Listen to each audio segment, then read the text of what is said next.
সেই বুড়ি শুনেছে মক্কায় এক জাদুকর এসেছে, যেই জাদুকর যার সাথেই সাক্ষাৎ করে তার ধর্ম ছিনিয়ে নেয়। বুড়ি সেই জাদুকর থেকে পলায়ন করছিল এই ভয়ে যে সেই জাদুকর যেন তার বাপদাদার ধর্ম তার কাছ থেকে ছিনিয়ে নিতে না পারে। হঠাৎ সেই রাস্তা দিয়ে মহানবী সাল্লাল্লাহু আলাইহি ওয়াসাল্লাম যাচ্ছিলেন। বুড়ি মহানবী সাল্লাল্লাহু আলাইহি ওয়াসাল্লামকে দেখে বলল, বাবা, এই মালগুলি আমার মাথায় উঠিয়ে দিতে পারবে কি? মহানবী সাল্লাল্লাহু আলাইহি ওয়াসাল্লাম যখন মালগুলি তুলে দিতে গেলেন তখন তিনি দেখলেন মালগুলো খুবই ভারী, আর এত ভারী যা বুড়ি উঠাতেই পারবে না।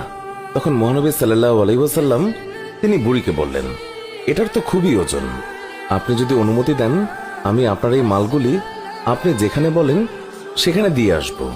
বুড়ি তো খুবই খুশি, সে খুশি মনে অনুমতি দিল। মহানবী সাল্লাল্লাহু আলাইহি ওয়াসাল্লাম সকল মালপত্র নিজের মাথার উপর তুললেন আর বুড়ির সাথে পথ চলতে লাগলেন। আর বুড়ি পুরো রাস্তায় ওই জাদুকরকে বকা দিতে দিতে গেলেন। মহানবী সাল্লাল্লাহু আলাইহি ওয়াসাল্লাম বুঝলেন বুড়ি কার ওপর প্রচন্ড রেগে আছেন। তাই মহানবী সাল্লাল্লাহু আলাইহি ওয়াসাল্লাম বুড়িকে প্রশ্ন করেন, মক্কা ছেড়ে কেন যাচ্ছেন? বুড়ি বলল, আমি শুনেছি মক্কায় এক জাদুকর এসেছে যে মানুষের ধর্ম লুটে নিচ্ছে। আমি সারা জীবন মূর্তি পূজা করেছি, আমার বাপদাদা তারাও মূর্তি পূজা করেছে। আমি চাই না আমার এই বয়সে বাপদাদার ধর্ম আমার কাছ থেকে ছিনিয়ে নিক, তাই আমি মক্কা শহর ছেড়ে চলে যাচ্ছি।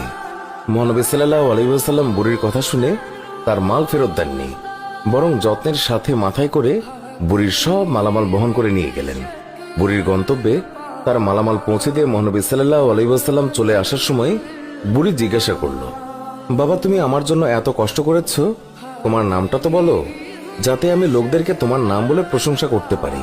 আমি মক্কা থেকে এক জাদুকরের ভয়ে পালিয়ে এসেছি, সাথে আমি মানুষের কাছে এও যেন বলতে পারি যেই মক্কায় জাদুকর আছে সেই মক্কায় তোমার মতো উঁচু মনের নওজওয়ানও আছে, উদার পরোপকারী যুবকও আছে। আমি তাদের কাছে তোমার নাম বলে বলে প্রশংসা করব। বুড়ির কথা শুনে মহানবী সাল্লাল্লাহু আলাইহি ওয়াসাল্লাম হেসে দিলেন আর বললেন, যে জাদুকরের ভয়ে আপনি মক্কা ছেড়ে এসেছেন সেই জাদুকর আপনার সামনে দাঁড়িয়ে আছে। বুড়ি বলল, সত্যি সত্যি আপনি মুহাম্মদ? হুজুর বললেন, হ্যাঁ, আমি সেই মুহাম্মদ। তখন বুড়ি বলল, তাহলে আপনার জাদু আমার উপর ক্রিয়া করে ফেলেছে।